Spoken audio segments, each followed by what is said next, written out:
So we'll continue with the tour of the Android Studio. Let's look at the Gradle scripts now.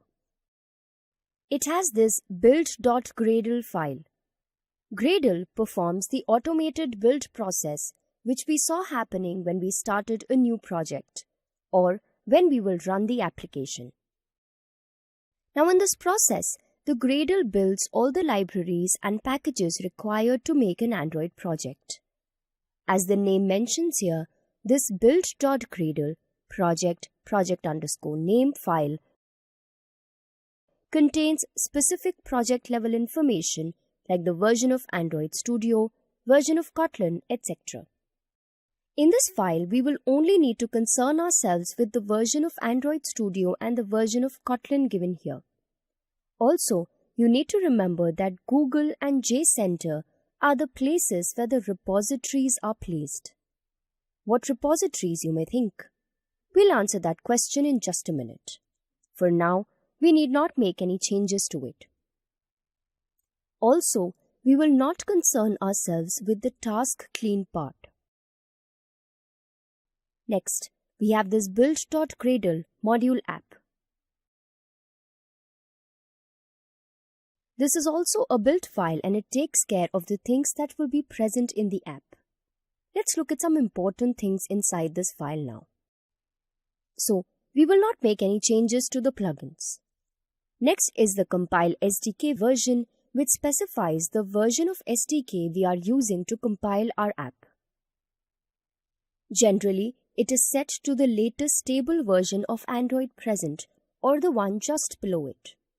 You can refer to the versions of SDK and names of Android from the table present in this link. See if you can learn the API levels of one or two latest versions. You never know, we may quiz you on it later. This link has also been given in the helper text below. The next thing we need to see here is this application ID, which has the unique package name that we had given. This application ID can be used to find the app on Play Store.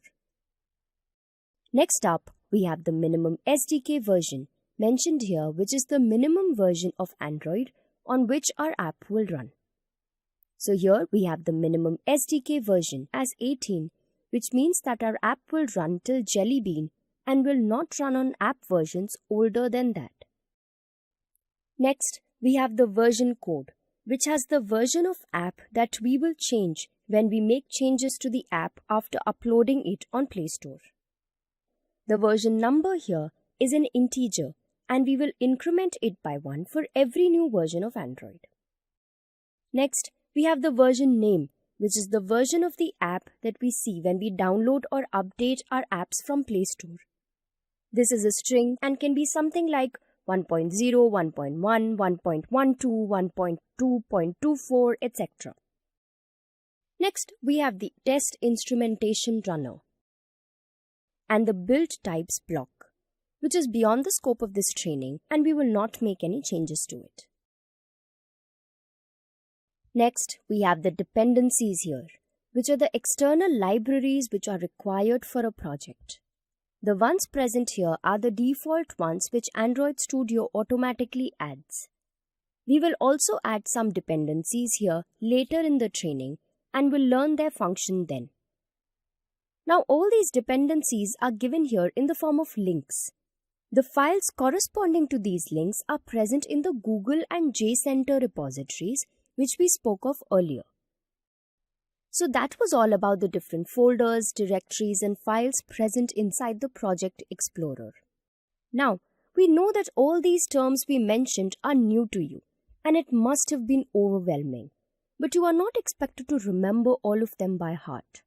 The whole purpose of giving this tour was to familiarize you with the environment of the Android Studio and its various files and folders. We will look at some of these again when we will need to work with them. So, we will touch some concepts as and when required.